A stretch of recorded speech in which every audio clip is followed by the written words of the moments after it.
believe that God is calling some of us to do great things and to go to new heights. But just like Samuel, some of us are asking, how can I go? How can I go? When my money is funny, my change is plain. How can I go? When we have small children, how can we go? When my car is acting funny and I don't have money to fix it, how can we go? When I have to pass the test to get into a program, how can I go? When my husband is not supportive and don't understand what I'm trying to do, how can I go? When I'm up in years and not as far as I once was, how can I go? When my wife doesn't understand the vision that I'm carrying inside of me, how can I go? How can I do it? How can I go? I need to hear from you, Lord. How can I go? And I hear somebody saying, how, Jesus, can we go? When the bank account don't look right, how can we go? When we don't know where to go, how can we go?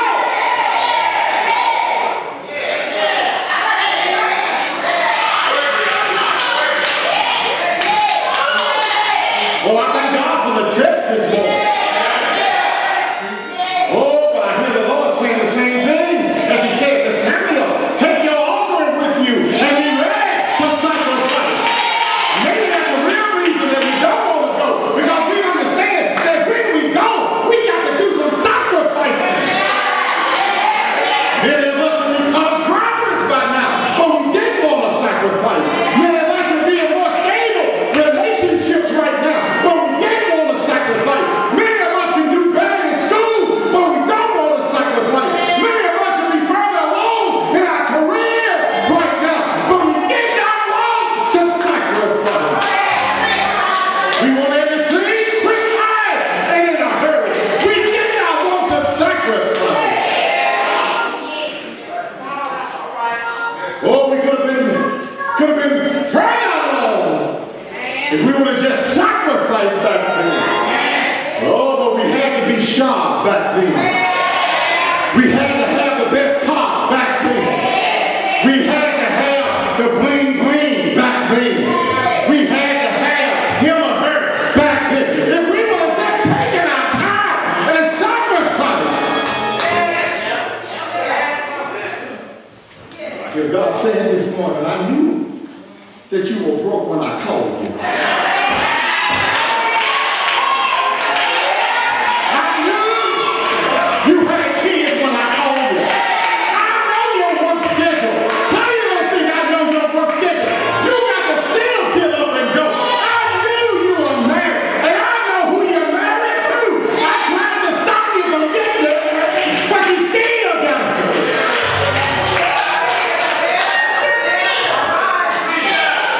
I know how old you are. I was there when you were born. I knew all of that. But I still told you. So get on up, get your offering, and be ready to sacrifice. Because God is moving on. But the question is still the same. Are we moving with God? So finally Samuel does.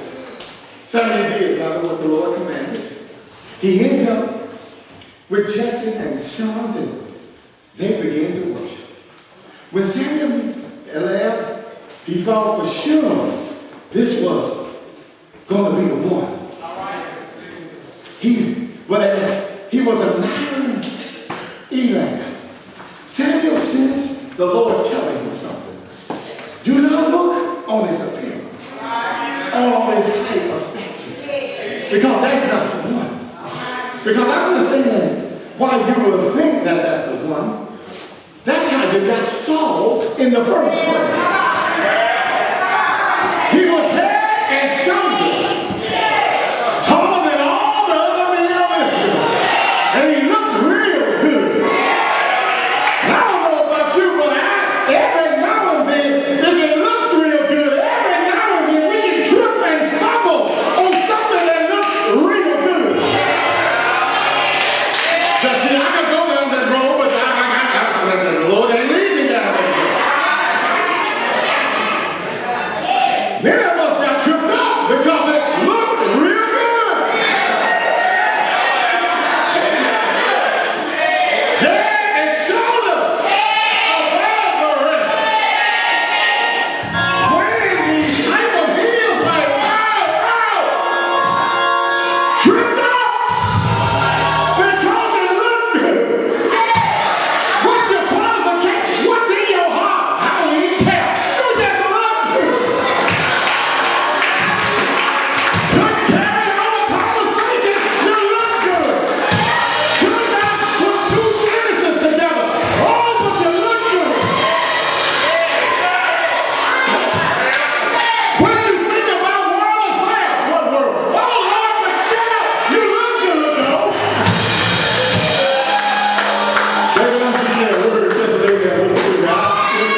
they make it.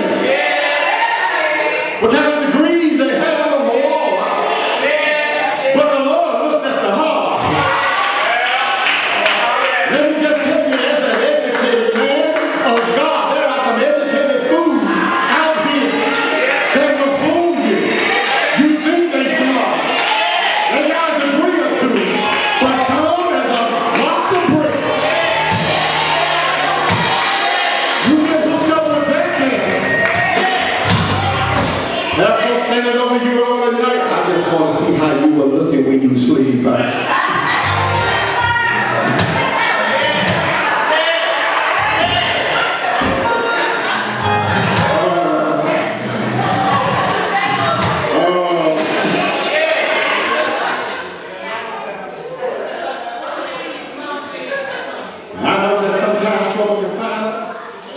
But if we're truthful, many times we bring trouble on ourselves. Because we judge for the vibe or the thing. In other words, when our blessings don't come in the packages we want them to come in, we end up with folk we should not be with. If you want to have any idea what hell is, get hooked up, wrapped up, bound up, and tied up with some no good reprobation just to love you or respect you. Instead of looking at outward appearance and making a final judgment of that, you better ask about the heart. I know he's so fine, but what about the heart? She has degrees from 4 different schools, but what about the heart? Yeah. Work at churches. No, probably even serve on the deacon board, but what about the heart? I didn't want a church going man, really. A lot of demons in churches.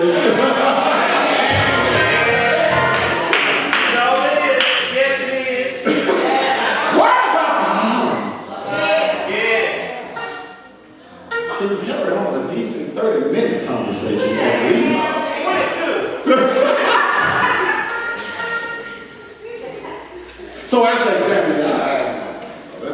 examining Jesse, all of Jesse's sons, and now finding the one that he should have known, Samuel asked, are all your sons here?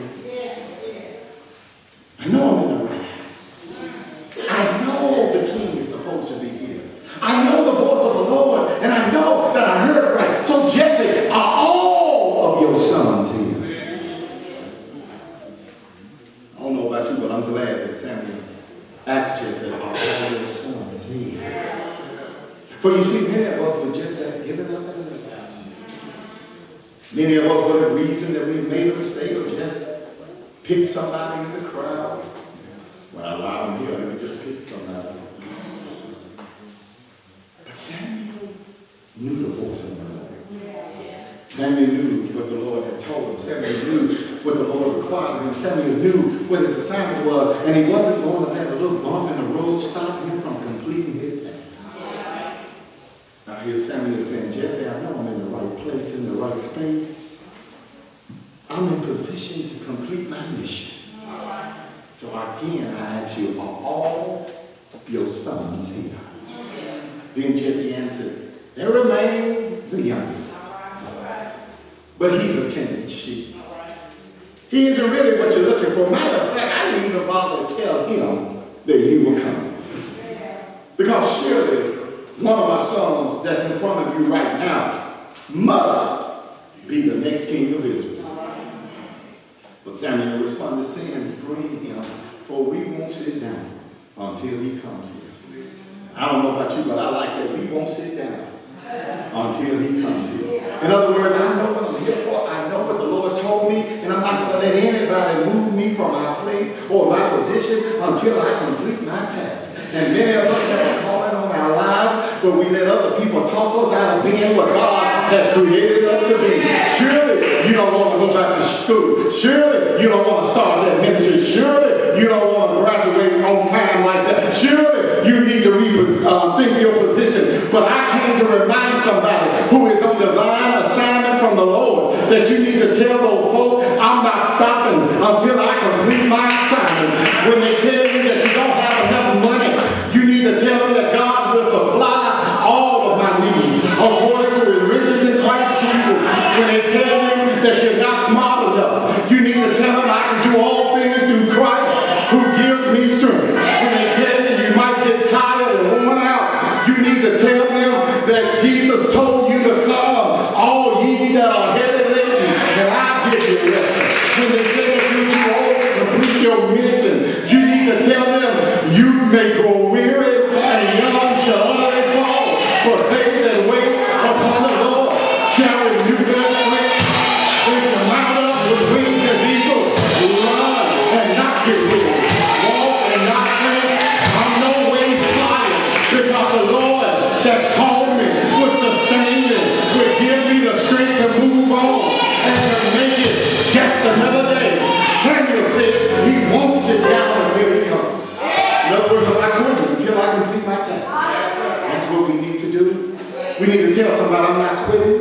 until I complete my task.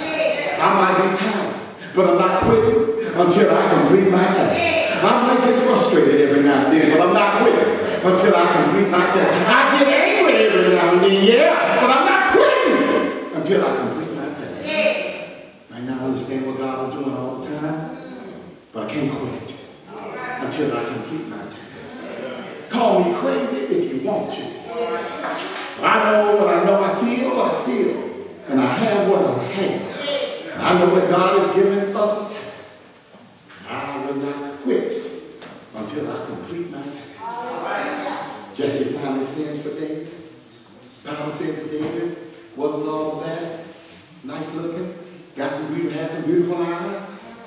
Just little shepherd boy, kind of ruddy, little dusty, and tending the sheep. See, some of y'all, when you hung out with David, they smelling like sheep. And it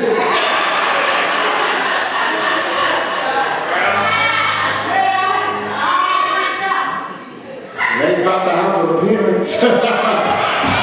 It's about how you can clean up the outside. When he was in the palace, he showed what smelling like sheep. You know, but just ordinary. Just somebody from around the world. But when he appeared to the Lord spoke to Samuel. He said, "Rise on the mountain." This is the one. Not the ones that Jesse and Samuel first thought, but this is the one. Not the ones that came first, but that one. Not the other ones, but this one is the one. The reason why we can stand and the reason why we don't have to run when the going gets tough. The reason why you can make it and or take it, and the reason why you can be all that God has called you to be is because while others were looking by way of outward appearance, God was declaring to somebody that you were the one. And this is the one that I have called. This is the one that needs to be anointed. This is the one that I will place my spirit upon. This is the one who will lead my people. I just came to remind somebody that you may not have the education, may not have the right hookups, you may not have the family connections. You may not go to the right school. You may have come from a messed up home environment. You may not even know who your father is. You may not know the Bible like other folk. You may not have money and fame, but I came to declare to somebody that you are the one. You are the one that you've been waiting for. And I know that everybody looks up here and say, "Pastor, what are we going to do?" But I look out there because I know that the Spirit, the same God that works in me is the same God that works in all of you. And I came to declare this morning that you are the one that will make a difference in somebody's life. That you are the one that will be a blessing to somebody. You are the one that will stand up to the powers that be. You are the one that the Lord has been waiting on. You are the one that will serve the Lord like no other. You are the one that will not quit, not give up, not throw in the towel, not lay down, but stand up and say, "I might be tired, but I'm walking on anyway." You are the one that will shock the world. I heard God say this morning, you are the one. And when you recognize that, you are the one. You are being anointed, and the Spirit of the Lord descends upon you. You just can't rest right there, because there is work for you to do. There is a